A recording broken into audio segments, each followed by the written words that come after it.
नमस्कार दर्शकवृन्द, नियमित प्रस्तुति इस्यु अफ द डेमा हार्दिक स्वागत छ। आज हामीसँग हुनुहुन्छ विद्युत नियमन आयोगका अध्यक्ष दिल्ली बहादुर सिंह। उहाँसँग विद्युत नियमन आयोगले यो 3 महिनामा के काम गर्यो र कसरी कस्ता खालका नियम कानुनहरूको निर्माण भए र विद्युत प्रसारण र व्यापारका क्षेत्रमा कस्ता खालका कानुन बने, यिनै विषयमा कुरा गर्न गइरहेका छौँ।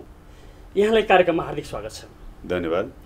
जस्तो लामो समयपछिको अन्योलतापछि यो विद्युत नियमन आयोग गठन भयो, यस पछाडि कस्ता खालका कामहरू लिएर हजुर अगाडि बढिरहनु भएको छ? तपाईँले भनेको कुरा ठिक हो। 16 वर्ष अगाडिदेखि नै विद्युत नियमन आयोग चाहिन्छ भनेर नेपाल सरकारले परिकल्पना गरेको थियो, तर 74 भदौमा मात्रै यसको ऐन आयो र 75 मा चाहिँ त्यसको नियमावली आयो। त्यसपछि करिब 3 महिना पहिले मात्रै यसको गठन भयो। यसले गर्दाखेरि ढिलो त भएको हो, तर पनि ढिलो भए पनि आफ्नो बाटोमा हिँडेको छ, राम्रै भइरहेछ र यसले चाहिँ ऐनले निर्देश गरेको चिजहरू अथवा कामहरू अगाडि बढाएर विद्युत क्षेत्रलाई नियमन मात्र गर्दैन, त्यसले सहजीकरण पनि गर्छ, फेसिलिटेट पनि गर्छ।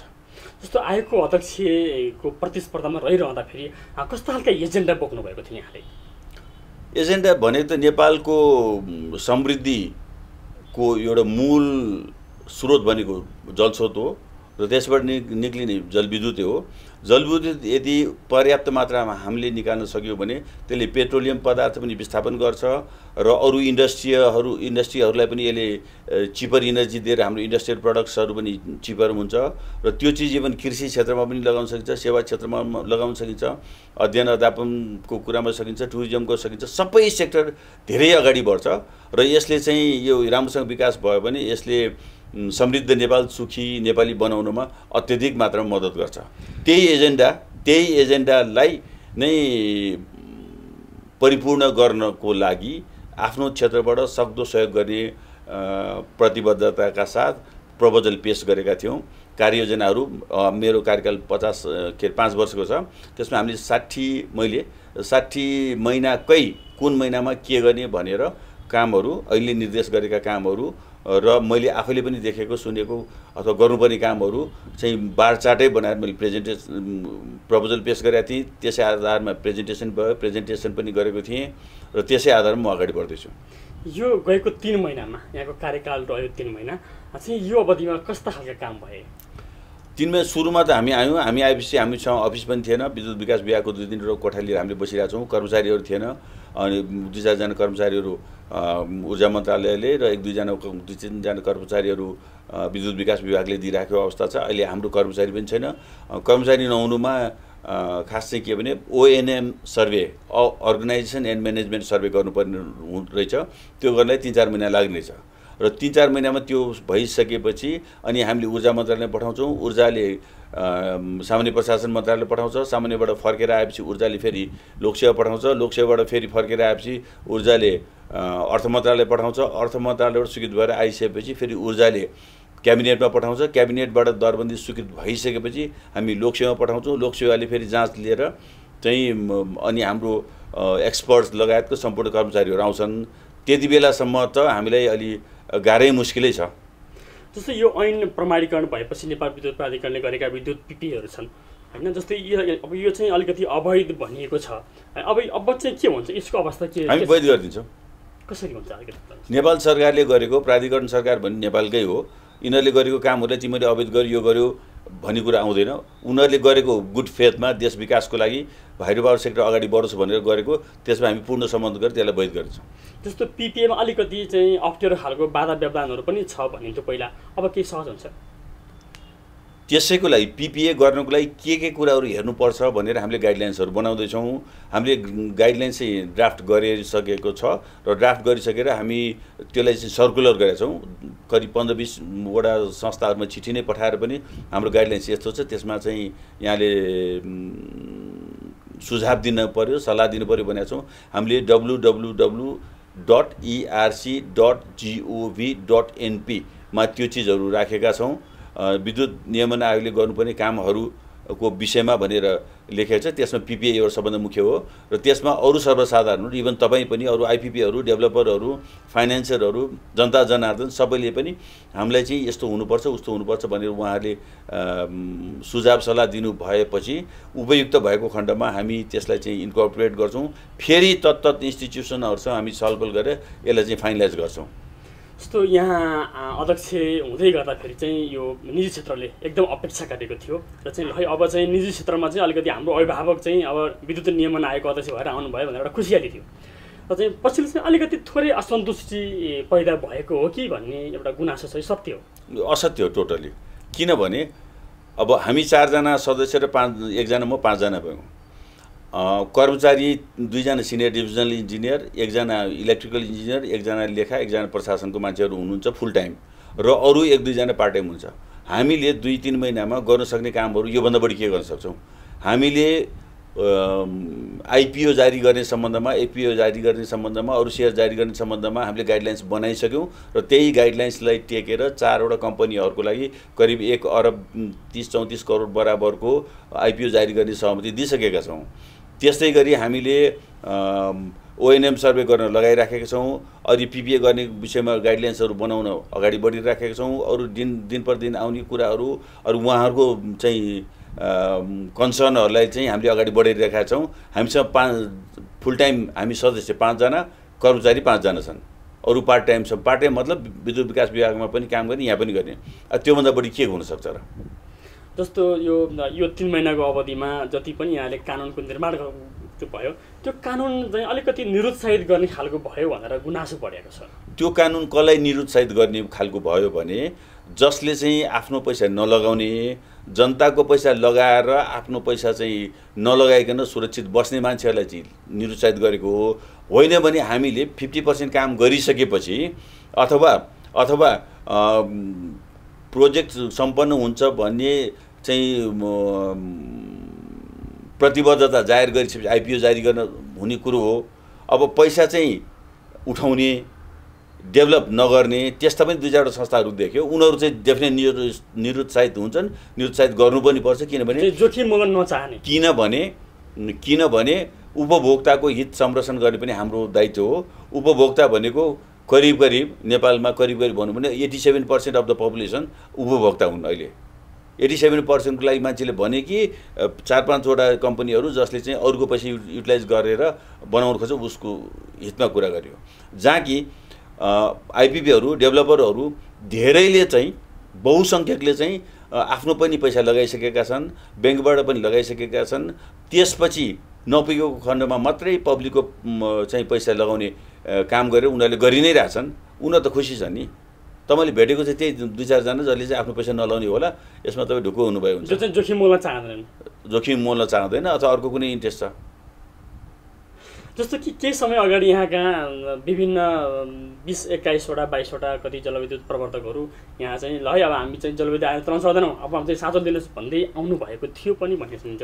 यो चाहिँ उहाँहरू के कारणले यहाँ आउनुभयो? उहाँहरू हामी कहाँ आउनुपर्ने कारण नै छैन। किनभने साँचो लिने हामी पनि होइन, उहाँले लाइसेन्स दिएको हामीले पनि होइन। उहाँ जानुपर्ने नेपाल सरकारमा जानुपर्ने हो। उहाँले नेपाल सरकारमा गएर यो कुरा हामी भन्छौँ है भनेर हामीलाई त्यो कुरा जानकारी दिन लागि आउनुभएको हो। कुरा के रहेछ भने उहाँहरूको प्रोजेक्टहरू घाटामा गइरहेछ। घाटामा जानुपर्नेमा कारणमध्ये थुप्रै कारणहरू छन्। त्यसमध्ये 1-2 कारणहरू चाहिँ के भने नेपाल सरकारले जुन सब्सिडीहरू दिन्छु भनेको त्यो चाहिँ टाइममा नदिनु सकेको कारणले गर्दाखेरि हो। त्यो चाहिँ उहाँहरू त्यसमा हामीले एक्ट गर्ने भन्दा पनि उहाँले हामीले सुनाउनु मात्रै आउनुभएको हो। उहाँहरू हामी यस्तो भन्दैछौँ भनेर हामीले भन्नु आएको हो। अनि हामीले चाहिँ उहाँहरूको कुरा सुन्यौँ। उहाँहरूको कुरा धेरै हदसम्म जायज पनि छ र उहाँहरूले पनि त्यसको पनि चाहिँ गर्नुपर्छ। तर त्यो एक्ज्याक्टली हामीले गर्ने हो नि, त्यो नेपाल सरकारले गर्ने हो। त्यो सहुलियत चाहिँ उहाँहरूले चाहिँ कस्तो अवस्था पाउने हो? सहुलियत पाउनु पर्यो। 2071 सालसम्म प्रोजेक्टहरू छिटो गरेर गर्ने हो भने, निर्माण गरेर सम्पन्न गर्ने हो भने त्यसलाई चाहिँ पर मेगावाटको दरले नेपाल सरकारले सहुलियत दिनुपर्ने थियो। त्यो दिनमा ढिलाइ भइरहेको छ। त्यसले गर्दाखेरि उहाँहरूको फाइनेन्सियल स्ट्याटसमा अथवा ब्यालेन्स सिटमा अलिकति गडबड भइरहेछ। त्यो चिजले गर्दाखेरि उहाँहरूलाई सिक प्रोजेक्ट बनाइरहेछ। उहाँहरूले चाहिँ अलिकति कस्तो भने सरकारले हामीलाई सुनायो तर चाहिँ यो व्यवहारमा चाहिँ लागू भएन, तर विद्युत नियमन आयोगले हामीलाई केही सहयोग गर्नुपर्छ भन्ने उहाँहरूको प्रश्न छ। हामीले उहाँलाई डाइरेक्ट सहयोग गर्ने भन्दा पनि उहाँले मैले तपाईँले भनिहालेँ हामीलाई डाइरेक्ट सहयोग माग्न आउनु भएको भन्दा पनि सरकारले दिने पैसा हो, सरकारलाई गएर भन्नु पर्यो। उहाँहरूले के भने सरकारले हामी भन्छौँ तपाईँहरूलाई हामी सुनाउन आएको भन्नुभयो, हामीले सुन्यौँ। उहाँको धेरै कुराहरू जायज पनि छन्। अब हामी सम्बन्धित ठाउँमा उपयुक्त तरिकाले हामी भन्छौँ पनि। यहाँलाई जानकारी भएअनुसार चाहिँ कति छन् त्यस्ता आयोजनाहरू? 20-21 वटा होला। उहाँले चाहिँ जस्तो कति समय अगाडिदेखि आयोजना बनाउनुभयो अथवा रुग्ण अवस्थामा गए, त्यो के ऋणमा बढी डुबे? कुनै 10-12 वर्ष पहिलेदेखिका छन्, कुनै 4-5 वर्ष पहिलेदेखिका छन्, त्यस्तै छन्। यो जस्तो यो प्राधिकरण तर एउटा कुरा तपाईँ बुझिराख्नु पर्यो, कुनै पनि चिज काम गर्दा तपाईँ कुनै बिजनेस गर्नुहुन्छ भने कतै चाहिँ एउटा चाहिँ पसल खोल्नुहुन्छ भने त्यो पसल चाहिँ चल्छ कि चल्दैन त हिसाब पनि गर्नु पर्यो नि, परेको पऱ्यो नि। त्यो हिसाब गरेर एनालिसिस गरेर पसल गर्नु पर्यो। त्यसैले हाइड्रो पावर गर्नुको लागि सबभन्दा ठुलो कुरो भनेको डिस्चार्ज र हेडको पनि कुरा आउँछ। हेड भनेको हाइट हुनु पर्यो, डिस्चार्ज भनेको पानी हुनु पर्यो। पानीको उपयुक्त रूपले चाहिँ मेजरमेन्ट इन केस भएन भने त्यसले पनि त प्रतिफल त कमै दिन्छ, अथवा क्लाइमेट चेन्जले गर्दाखेरि के प्रतिफल दिन कम भएको होला, त्यो चिजहरू त सबैको दायित्वमा पर्यो नि। भनेको मतलब स्टडी चाहिँ एकदमै राम्रो हुनु पर्यो, हाइड्रोलोजिकल डाटाहरू एकदमै राम्रो हुनु पर्यो, त्यसै अनुसार अगाडि बढ्नुपर्ने हुन्छ। मुलुकभित्र चाहिँ जुन त्यो सरकारले पनि 10 वर्षमा 15,000 मेगावाटको चाहिँ जुन एउटा लक्ष्य राखेको छ, त्यो लक्ष्यलाई पुरा गर्नको लागि कस्ता खालको योजना चाहिँ निर्माण भएका छन्? योजनाहरू निर्माण गर्ने नेपाल सरकारले नै हो, अथवा नेपाल सरकारको निकाय कुनै, जस्तै नेपाल विद्युत प्राधिकरणहरू भयो, त्यो भयो, अथवा पब्लिक प्राइभेट पार्टनरसिपबाट नेपाल सरकार र प्राइभेटहरू मिलेर भयो, जस्तै चिलिमे लगायतका कम्पनीहरूले गरिरहेछन्। त्यस्तोमा रियल प्राइभेट सेक्टर भयो। प्राइभेट सेक्टरले पनि आफ्नो हिसाबले गरिरहेको हुन्छ, नेपाल सरकारले आफ्नो गरिरहेको हुन्छ, पीपीपी पब्लिक प्राइभेट पार्टनरसिपको पनि गरिरहेको हुन्छ, र विदेशी पनि पीपीपीमा पनि आउन सक्छ, उनीहरू चाहिँ टोटली प्राइभेट भएर पनि आउन सक्छ, अथवा एनएसँग मिलेर पनि आउन सक्छ। जुनसुकै हिसाबबाट आए पनि चाहिँ बन्नु पर्यो, आयोजना बन्नु पर्यो। र बनाउने क्रममा कुनै चाहिँ बाधा अडचन केही आयो र हाम्रो क्षेत्रभित्र पऱ्यो भने हामी उनीहरूले सहजीकरण डेफिनेटली गर्छौँ र उनीहरूको कामहरू सकेसम्म छिटो गरिदिन्छौँ। उनीहरू भने सबैको कामहरू हामी सब छिटो गरिदिन्छौँ, किनभने नेपाल सरकारले लिएको 10 वर्षमा 15,000 मेगावाट बनाउने नीतिले हामीले पूर्ण रूपमा समर्थन गर्नुपर्छ, गर्छौँ पनि, र त्यसले गर्दा नै नेपाल चाहिँ समृद्ध हुन्छ। जस्तो यो नेपालले जस्तो भारतलाई पनि अब बिजुली बेच्ने हैन, जस्तो बङ्गलादेशलाई बेच्ने भनिरहेको छ, यसमा चाहिँ विद्युत नियमन आयोगको चाहिँ यो सहयोग कहाँनिर हुन्छ? भारतमा विद्युत बेच्नको लागि पनि हामीसँग सहमति लिनुपर्ने हुन्छ, बङ्गलादेशमा पनि सहमति लिनुपर्ने हुन्छ, अथवा टिबेटमै बेच्नु पऱ्यो भने सहमति लिनुपर्ने हुन्छ। र त्यो सहमति लिनलाई उहाँहरू अहिले नै तुरुन्तै आइसकेको परिप्रेक्ष्य छैन। कुनै बेला उहाँहरू आउनुहुन्छ, त्यति बेला हामी डेफिनेटली उहाँहरूले सहयोग गर्छौँ। कस्ता खालको सहयोग हुन्छ यसमा? पहिला व्हिलिङ चार्जहरू फिक्स गर्ने, कति व्हिलिङ चार्ज लाग्छ भने फिक्स गर्ने। अर्को कुरा कति रेटमा चाहिँ बेच्ने भन्ने कुरोहरू भयो। अनि कसरी बेच्ने कुरो, मोडालिटी कसरी, जस्तै बङ्गलादेशमा भारत भएर जानुपर्ने हुन्छ, कुन मोडालिटीमा कसरी बेच्ने भन्ने कुरो हो। त्यो सबै चिजहरूमा, अथवा त्योदेखि बाहेक अब उहाँहरूले कुनै परेको साह्रो गाह्रो अप्ठ्यारो छ भने हामी आफैले अथवा नेपाल सरकारले रिक्वेस्ट गरेर भए पनि उहाँहरूको चाहिँ गाह्रो साह्रो अप्ठ्यारोलाई हटाउने कोसिस गर्छौँ। जस्तो यो 3 महिनाको अवधिमा कस्ता खालका कानुन निर्माण भए थोरै बताउन सकिन्छ? मैले तपाईँलाई अघि भनिसकेँ, सेयर निष्कासन गर्ने सम्बन्धमा हामीले विनियम बनाइसक्यौँ। त्यो विनियम बनाएर हामीले त्यसमा चाहिँ सल्लाह सुझाव लिएर त्यसलाई फाइनलाइज गरेर त्यसैको आधारमा हामीले सेयरहरू निष्कासन गर्ने अनुमति दिइसकेका छौँ 4वटा प्रोजेक्टलाई 1 अरब 34 करोड बराबरको। र त्यसै गरी पिपिए गर्ने सम्बन्धमा पनि हामीले निकालेर वेबसाइटमा राखिसकेका छौँ। अनि उहाँहरूबाट के अरे सल्लाह सुझाव आउने क्रम जारी छ, त्यसलाई हामी हेरेर कम्पाइलेसन गरेर फेरि एकचोटि एक राउन्ड उहाँहरूसँग छलफल गरेर त्यसलाई चाहिँ अगाडि बढाउँछौँ। किनभने पिपिए गर्ने निर्देशिका यदि त्यहाँ कुनै पनि त्रुटि भयो भने त्यसले ठुलो अप्ठ्यारो पार्छ, त्यसमा त्रुटि नहोस् भनेर हामी गरिरहेछौँ।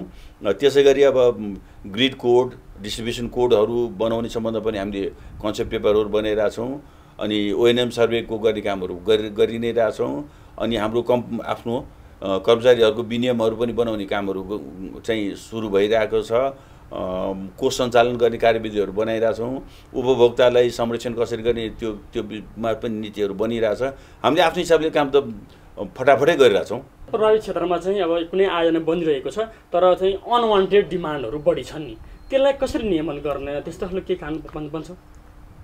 त्यसलाई नियमन गर्ने ऊर्जा मन्त्रालयले हो हैन, ऊर्जा मन्त्रालयले हो। अनि उनीहरूले बढी नै दुःख दिए यताउति भयो भने गृह मन्त्रालयले गर्ने हो त्यो कुराहरू।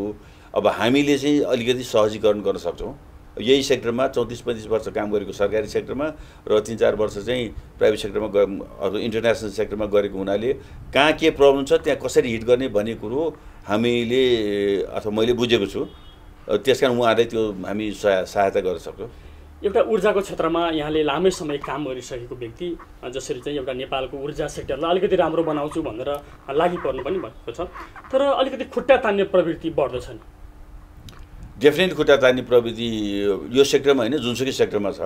किनभने अब छिमेकीले राम्रो घर बनायो भने मेरो घर सानो देखिन्छ कि भन्ने पनि डर भयो, र त्यसै गरी फलानीले काम गर्यो भने मेरो चाहिँ स्ट्याटस चम्किँदैन, उसको स्ट्याटस चम्किन्छ भन्ने पनि होला। अर्को कुरा आफूले काम गर्न नसकेपछि अरूले पनि काम नगरोस् भन्ने प्रवृत्ति त हुन्छ नि। त्यसमाथि भन्दा पनि अब आजकल चाहिँ के छ भने नेगेटिभ थिङ्किङ के। अब कुनै मान्छे कस्तो हुन्छ भने घाम लाग्यो भने घाम लाग्यो भनेर रुने गराउने हुन्छ, अनि पानी पऱ्यो भने रुने गराउने हुन्छ। नेगेटिभ थिङ्किङवाला। पोजिटिभ थिङ्किङवाला के भन्छ, घाम लाग्यो हो कस्तो चरो घाम ल ठिकै छ, अब यो भदौमा मकै सुक्नु पऱ्यो, घामले चाहिँ राम्रै गर्छ भन्ने हुन्छ। पानी पऱ्यो भने ओहो अब हाम्रो धान बाली लगायतको बालीहरू राम्रो हुन्छ, त्यस कारण यो पनि ठिकै छ, मेरो जुत्ता एकछिन भिजेर के भयो त भन्ने हुन्छ। त्यो पोजिटिभ थिङ्किङवाला हो। त्यस कारण पोजिटिभ थिङ्किङ भन्दा नेगेटिभ थिङ्किङ बढी हाबी भएको हुनाले यस्ता कुराहरू बाहिर बजारमा आउँछन्। अब त्यसलाई चाहिँ हामीले केही गर्न सक्ने कुरो होइन, उहाँहरूले पर्सनली भेटाए बेला सम्झाउने हो, अरू कुरा केही पनि होइन। नेपालको पावर सिस्टमलाई अलिकति भरपर्दो बनाउने छ नि, के गर्नु पर्ला?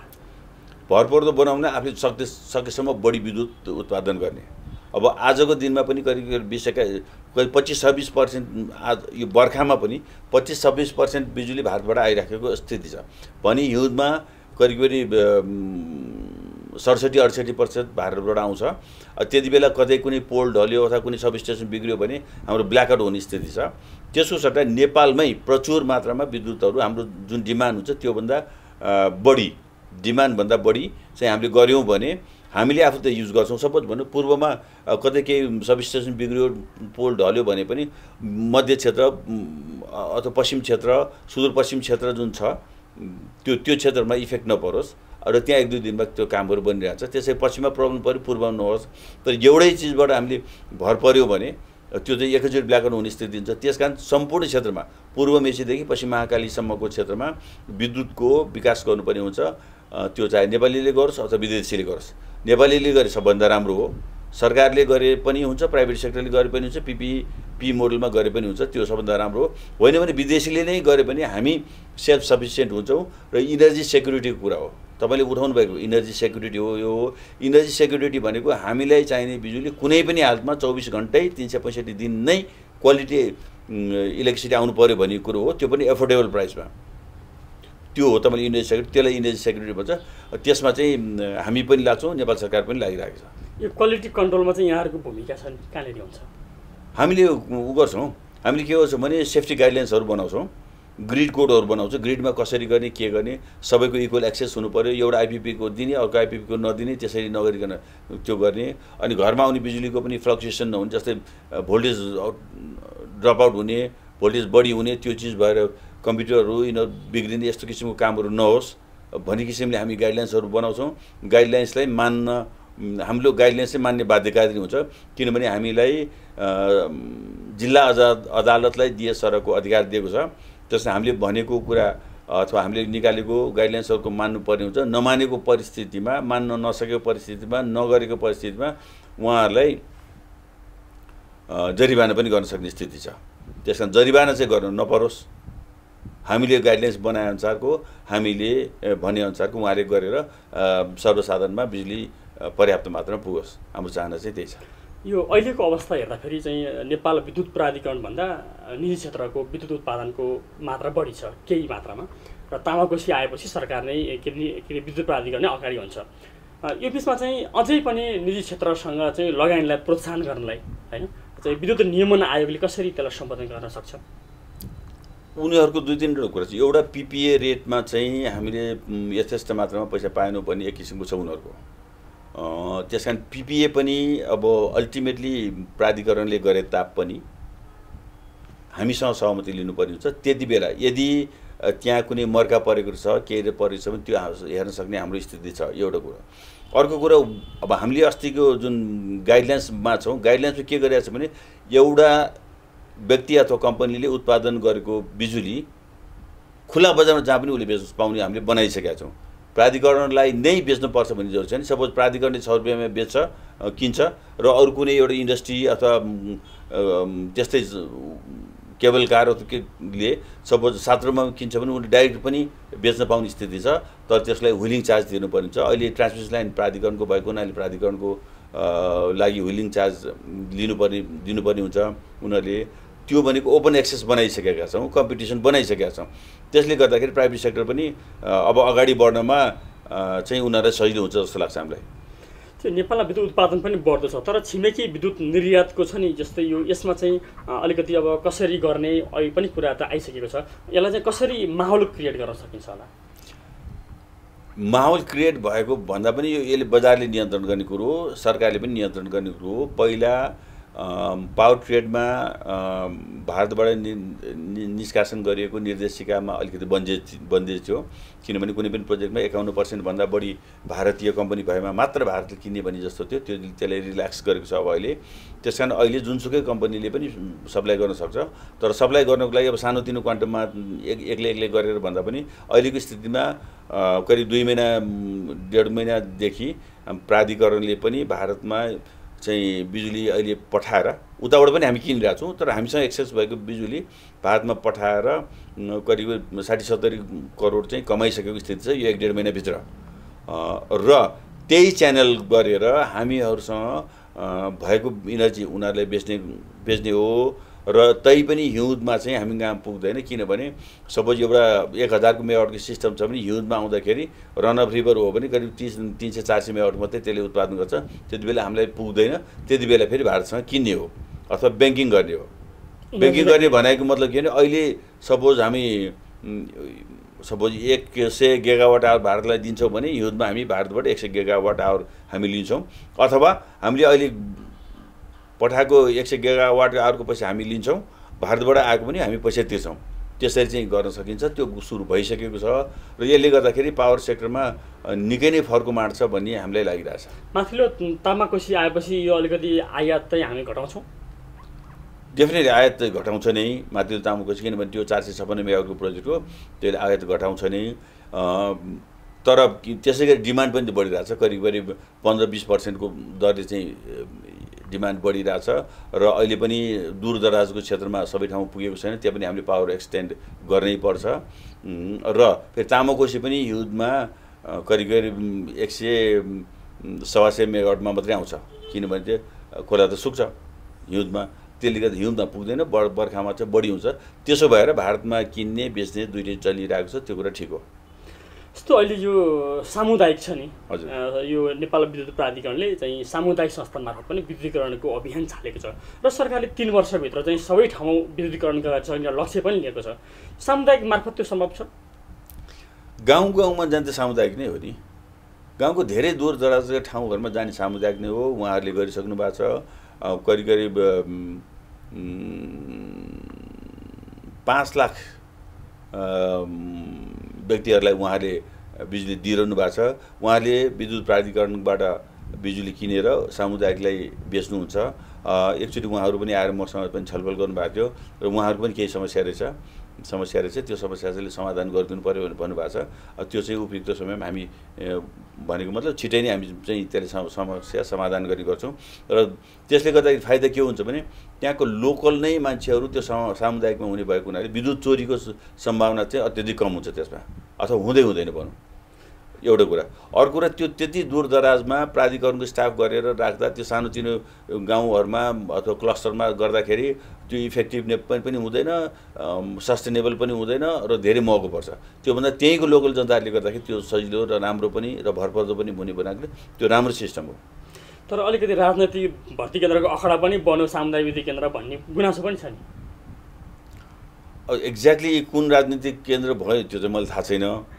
अब उहाँहरू आउँदाखेरि म फलाना पार्टीको मेम्बर हुँ, फलाना पार्टीको मेम्बर भन्नुहुन्न, उहाँ चाहिँ हामी यो सामुदायिकको भन्नुहुन्छ। अब त्यसपछि हामीले सोध्नु पनि कुरा आएन।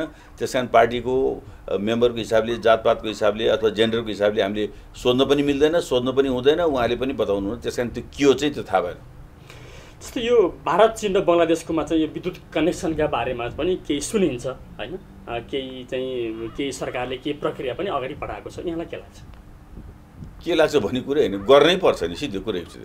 भारतमा पनि 5-7 ठाउँमा इन्टरकनेक्सन एग्रिमेन्ट के अरे ट्रान्समिसन लाइनहरू बनाउनु पऱ्यो।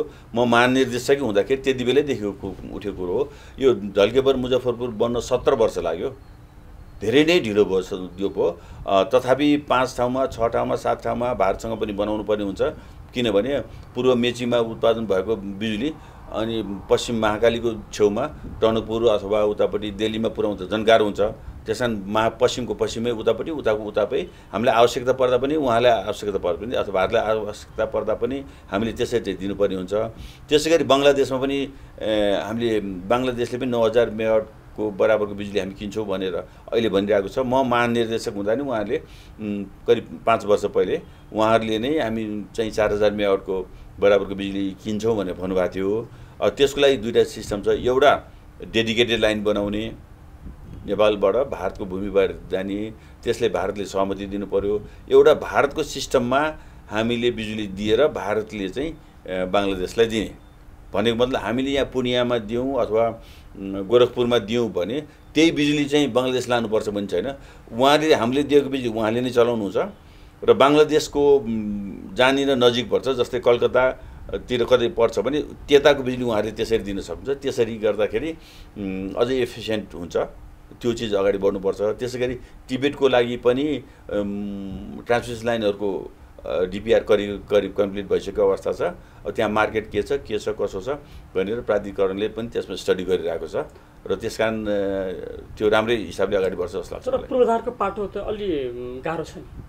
सजिलो के छ, यहाँबाट काठमाडौँबाट अथवा रसोबाट केरुङ बनाउनु, ट्रान्समिसन लाइन बनाउनु भन्नु र तपाईँको तामाकोसीबाट तल ल्याउनु भन्नु अथवा सुनकोसीबाट तल मतलब ट्रान्समिसन लाइनमा ल्याउनु भन्नु अथवा त्रिशुलीबाट ल्याउनु भन्नु, दोर्दी गढडुबाट ल्याउनु भन्नु, उही त हो नि कुरा। तर मुलुकभित्रकै चाहिँ संरचना निर्माणमा अलिकति चुनौती भइरहेका बेला अलिकति बाहिर, जस्तै बाहिर हामीले अब अन्तर्देशीय प्रसारण लाइन बनाउँदाखेरि अलिकति कठिनाइ त छ नि? केही कठिनाइ छैन। उहाँहरूको पोर्सनमा उहाँले बनाउनुहुन्छ, हाम्रो पोर्सनमा हामी बनाउँछौँ र हाम्रो पोर्सनमा हामीले बनाउँदाखेरि त्यस्तो कठिनाइहरू जुन आउँछन् त्यो अरू प्रोजेक्टमा पनि आउँछ। मुलुकभित्रको यो प्रसारण लाइन पछिल्लो समय अलिकति विभिन्न करिडोरमा चाहिँ अलिकति अन्यल छ होइन, त्यसमा चाहिँ यहाँले कसरी त्यसलाई एनालाइसिस गर्नुभएको छ? अन्यल छ होइन, ढिलो हुन्छ। अन्यल होइन, ढिलो हुन्छ। बनाउनु पर्छ सिधो। अन्यल छैन, ढिलो हुन्छ।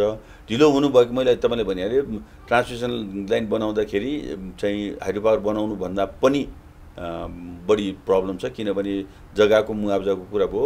अब ट्रान्समिसन लाइनको मुनि परेको जग्गाको दिने चलन करिब 10-15% मात्रै छ। त्यसले गर्दाखेरि अब गाउँठाउँमा जहाँ चाहिँ खेती मात्रै हुन्छ त्यहाँ त फरक पर्दैन र जसको घडेरी नै पर्यो उसलाई त धेरै मर्का पर्छ, किनभने त्यो उसले बेच्न पनि सक्दैन, केही बनाउन पनि सक्दैन र ब्याङ्कले पनि उसलाई लोन दिँदैन। त्यसमा चाहिँ अलिकति रिभिजिट गर्नुपर्छ भन्ने हामीले पनि लाग्छ, नेपाल सरकार पनि त्यो कुराहरू लागिरहेछ। र त्यसै गरी ट्रान्समिसन लाइनकै कुरा गर्नुभयो, तपाईँ बताउँ, योभन्दा पहिला म एउटा अन्तर्राष्ट्रिय संस्थामा काम गर्थेँ। त्यसले चाहिँ प्रोजेक्ट एक्सिलरेसन युनिट भनेर ऊर्जा मन्त्रालयसँग सहकार्य गरेर बनाएको थियो। त्यसको हेरिङ मै गर्थेँ, मसँग 2-3 जना इन्जिनियरहरू थियो र हामीले सबभन्दा सिक प्रोजेक्ट, डिले भएको project Kabeli corridor transmission 132 kV transmission line project थियो। त्यहाँ चाहिँ करिब 74 मेगावाट बराबरको बिजुली उत्पादन भइसक्ने अवस्था थियो, तर ट्रान्समिसन लाइन थिएन। त्यसले गर्दाखेरि करिब वर्षमा 2 अरब बराबरको बिजुली खेर जाने स्थिति थियो। र पोहोर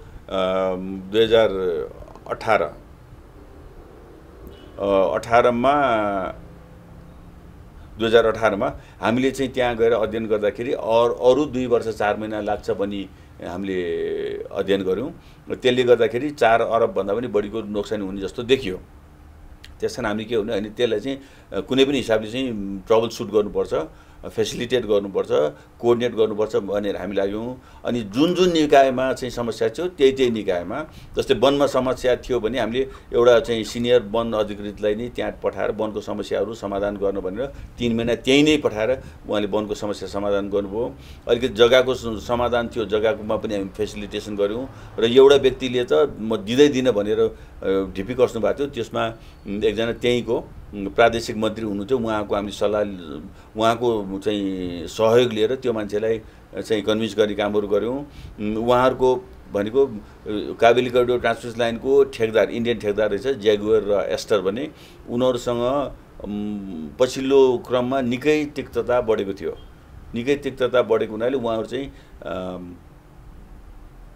टेन्डर नै खारेज गर्ने, सम्झौता नै खारेज गर्ने अवस्थामा पुग्नु भएको थियो। र जब हामीले इन्टरभ्यू गऱ्यौँ, मैले आफै उनीहरूको चेयरम्यानसँग फोनबाट कुरा गरेँ यस्तो छ, यो तपाईँहरूले कुनै पनि हालमा गर्नुपर्छ यस्तो छ भने भनिसकेपछि उहाँले चाहिँ एडिसनल म्यान पावर पठाउनु भयो, अनि एडिसनल रिसोर्सेसहरू दिनुभयो। एउटा टिमले काम गरिरहेको थियो स्ट्रिङ्गिङ गर्ने, तार तान्ने कामहरू गर्ने, त्यो ट्रान्समिसन टावरहरू बनाउने 6-7 वटा टिमहरू दिनुभयो।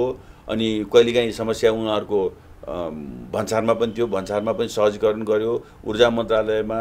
अनि त्यो भयो। अनि अलिकति कर्मचारीहरूको कमी थियो, फेसिलिटेट गरेर प्राधिकरणले नयाँ अलि एडिसनल कर्मचारीहरू पनि पठाएको अवस्था भयो। त्यो सबैतिर गएर एकमुष्ट रूपले गर्दाखेरि हामीले 2 वर्ष 4 महिना ढिलो हुनेलाई घटाएर 1 वर्ष 2 महिनामा ठ्याक्राक्कै हामीले सोचे अनुरूप नै चाहिँ कम्प्लिट गऱ्यौँ। र अस्ति करिब 2 हप्ता पहिले नै यो जुलाईको एन्डमा त्यो कम्प्लिट प्रोजेक्ट भएर अब त्यहाँबाट सम्पूर्ण बिजुलीहरू ट्रान्समिट भइसकेको अवस्था छ, कुनै पनि बिजुली खेर गएको अवस्था छैन। त्यसरी गऱ्यौँ हामीले। र यो नयाँ थ्योरी हो, ट्रबल सुट गर्ने एउटा नयाँ थ्योरी हो। प्रोजेक्ट एक्सिलेसन युनिट भनेको एक्सिलेट त गर्ने, एक्सिलेट कसरी गर्ने भन्दाखेरि उसको बाधा अड्काउहरू फुकाइदिएर सहजीकरण गरेर गर्ने भन्ने कुरो त्यो ऊर्जा मन्त्रालयमा हामीले गऱ्यौँ। त्यो एउटा सिक हो। त्यही सिक अनुसारको हामीले सिकेको अनुसारको अरू ट्रान्समिसन लाइन प्रोजेक्ट र अरू हाइड्रो पावर प्रोजेक्टहरूमा पनि गऱ्यो भने डिलेलाई अथवा जुन ढिलो हुने प्रक्रिया त्यसलाई चाहिँ कम गर्न सकिन्छ भन्ने मलाई लाग्छ। अब त्यो चाहिँ हाम्रो कार्यक्षेत्रमा भित्र नपरेको हुनाले त्यसमा म गर्न चाहिँ केही सक्दिनँ। खालि त्यसमा टेक्निकल नुहा हो। यसलाई मैले प्याराडाइम सिफ्ट भनेको छु। प्याराडाइम सिफ्ट भनेको सरकारले मोनिटरिङ गर्ने मात्रै होइन, फेसिलिटेसन पनि गर्नुपर्छ भनी प्याराडाइम सिफ्ट हो। त्यसरी चाहिँ 4-5 जनाको टिम राखेर फेसिलिटेसन गर्यो भने डेफिनेटली त्यो काम सम्भव हुन्छ। किनभने एउटा योजना प्रमुखले मात्रै, कर्मचारीले मात्रै गर्न नसक्ने थुप्रै चिजहरू रहेछ, अथवा उनीहरूले गर्न सक्नु पनि धेरै टाइम लाग्ने रहेछ। तर यस्तो युनिटले गर्यो भने त्यो छिटो हुने रहेछ। जसको चाहिँ कामै त्यही हुन्छ। जस्तै यो डेडिकेटेड र ट्रङ्क लाइनका विषयमा पनि अलिकति चर्चाहरू छन्। अब के हुन्छ ती लाइनहरू? प्राधिकरणले त्यस सम्बन्धमा 1-2 निर्णय लिइसकेको छ। त्यो निर्णयलाई चित्त नबुझेर उहाँहरू अदालतमा जानुभएको छ र अदालतमा गइसकेको चिजलाई हामीहरूले हेर्ने हाम्रो सामर्थ्य छैन। सेवा लिनेहरूले पैसा तिर्नुपर्छ पर्दैन? डेफिनेटली सेवा लिनेले पैसा तिर्नुपर्छ, सेवा दिनेले पनि पैसा लिन पाउनुपर्छ। तर सेवा कुन शर्तमा दिएको भन्ने कुरा त्यो बेग्लै चिज हो। त्यो चाहिँ अदालतले हेरिसकेको हुनाले, सम्मानित अदालतले गर्दा हामी त को हौँ र त्यो चिज हेर्ने? त्यो चिजमा अहिले बोल्न सक्ने हाम्रो स्थिति छैन। अदालतले जे निर्णय गर्नुहुन्छ त्यो फाइनल हुन्छ। अब चाहिँ अलिकति डेडिकेटेड ट्रङ्क लाइनबाट जस प्राधिकरण चाहिँ पछि हटेको हो भन्ने त्यो बुझिन्छ कि? अदालतमा गएको केस छ, मैले के कुरा गरौँ। तर अबदेखि आउँदाखेरि डेडिकेटेड के हो होइन कसो गर्ने भन्छ अब चाहिँ हामी गर्छौँ। जुन चिज अदालतमा गइसकेपछि हामी यसो उसो बोलेर त केही अर्थ हुँदैन नि। अन्तमा जस्तै अहिले पछिल्लो समय चाहिँ निजी क्षेत्रले धन्दै चाहिँ 3000-4000 मेगावाटका जलविद्युत आयोजना निर्माणका क्रममा छन् जुन पनि भनिन्छ। उहाँहरूलाई यहाँले चाहिँ के भन्न चाहनुहुन्छ कि विद्युत नियमन आयोगको अध्यक्ष हुँदै गर्दाखेरि? प्रोजेक्ट बनाउनुहोस्, छिटो बनाउनुहोस्, राम्रोसँग बनाउनुहोस्, सेफ्टी फ्याक्टरलाई ध्यान दिएर बनाउनुहोस्। कुनै बाधा अड्काउ केही आयो भने के आयो भने आयोगले आफ्नो अधिकार क्षेत्रभित्र छ भने अधिकार क्षेत्रको हिसाबले पनि काम गर्छ। होइन भने म आफै पनि हाइड्रो पावर इन्जिनियर हो, करिब 38 वर्षको एक्सपिरियन्स छ यसमा। मेरो आफ्नो एक्सपिरियन्स उहाँलाई दिएर, मेरो आफ्नो कनेक्सन्स उहाँलाई दिएर, कतै भनिदिएर कतै के गरेर त्यो हिसाबमा पनि म उहाँहरूलाई मद्दत गर्छु।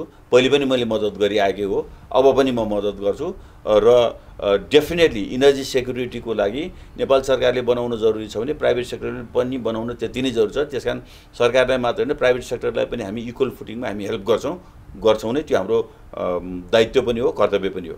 हस्, धन्यवाद। दर्शकवृन्द, आजको कार्यक्रम यति नै। भोलि नयाँ विषयवस्तुको साथ उपस्थित हुने नै छौँ। तबसम्मलाई बिदा दिनुहोस्। नमस्कार।